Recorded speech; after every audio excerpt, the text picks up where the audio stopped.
like where I'm at right now, it's just kind of like, I feel like my beats progresses like more deeper. I'm getting into the music game. So this is kind of how I'm feeling right now, like in March, because I feel like by the end of the year, like this shit will be like.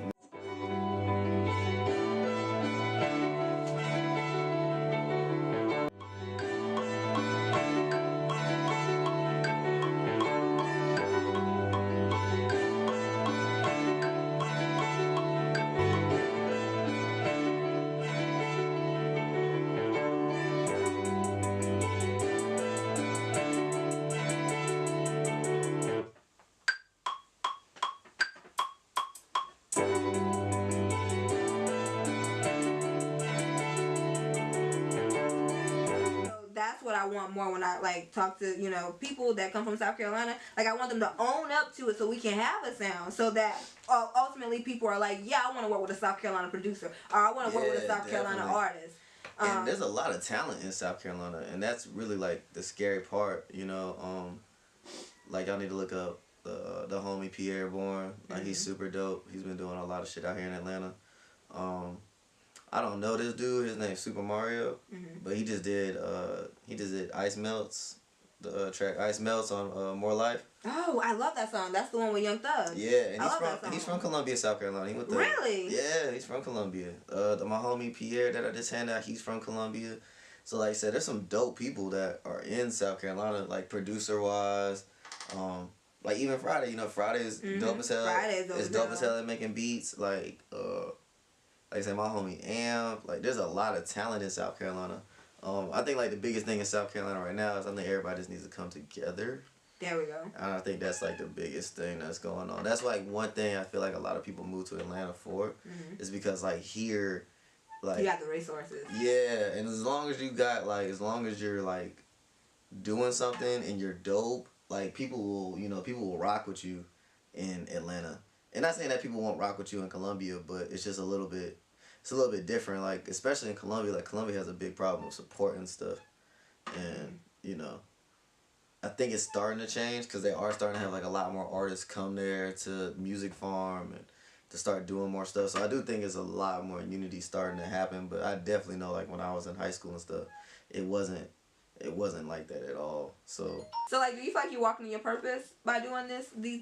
Producing, being a producer, do you feel like you're in your purpose? Do you feel like you're impacting others? Because I feel like right from just talking to you now, like I just feel like you're bringing people together by the work that you do. Yeah, I mean, I definitely, like I said, like when I first graduated college, I worked like this awful ass job in Nashville. And like literally ever since that job, I was like, you know, like music has been the one thing that's always made me happy and that I always enjoy doing. So I'm like super happy. I feel like I was put on this earth to just do music. And I just do so many things now. I used to only make beats in high school. And like I said, it's just crazy now that, you know, I do, like I produce still, you know, I know how to work the boards now. Like I engineer, I mix. I mean, you can even ask Kemet, like I do live sound at Kemet's church when they have events. So like I do live sound too, like on these digital boards. And then now I'm starting to pick up DJing too. So it's just like, music is just my passion. I just always had a good time doing it. And I definitely, you know, I'm happy that I'm doing it. And like I said, I plan to hopefully by the end of the year just be doing this full time. Right. So what would you tell someone like who took that path? Like I think a lot of us take that path. We go to school, we get a degree in something, and then we take on that job, and we're like what do you tell somebody that's looking up to you right now?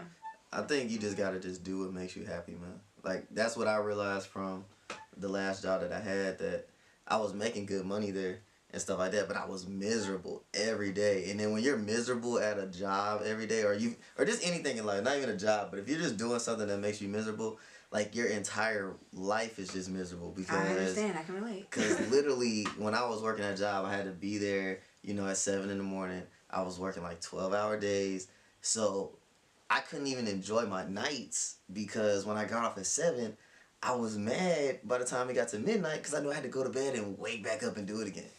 So the whole week just wasn't enjoyable until Friday. And then sometimes I had to work on Saturdays, which made it even more enjoyable. So, I mean, I think, like, honestly, you just got to take that leap of faith and just go, especially if you're talented in something. Like, if you're talented in something, if you know how to paint, like, it don't matter what you do. Like, I don't know, if you like picking up dog shit. I mean, start a picking up dog shit business or something. Facts. Like whatever you can do. That's like find something. Like some dude told me one time at the studio, and it made perfect sense. He's like, yo, find something you love, and then just find a way to make money off of it. Now, definitely, if you have to, something you just have to work jobs sometimes. But I always would say, get you a job that's not stressful on you, so See, that you that's where still I'm at have now. time to still be able to do what you do. Because if you have a stressful, that was my problem in Nashville, is that I couldn't focus on doing music because I was so stressed out about that job, and I was working these crazy hours. So you still like, of course, you know your bills got to get paid and stuff like that. But like if you got a talent, you just do it. But just try to find you something that's like a a good life work balance, because I think that's the biggest issue a lot of people have is work life balance, and I think that stops a lot of people from doing stuff that they really want to do because they're just stuck at work or they're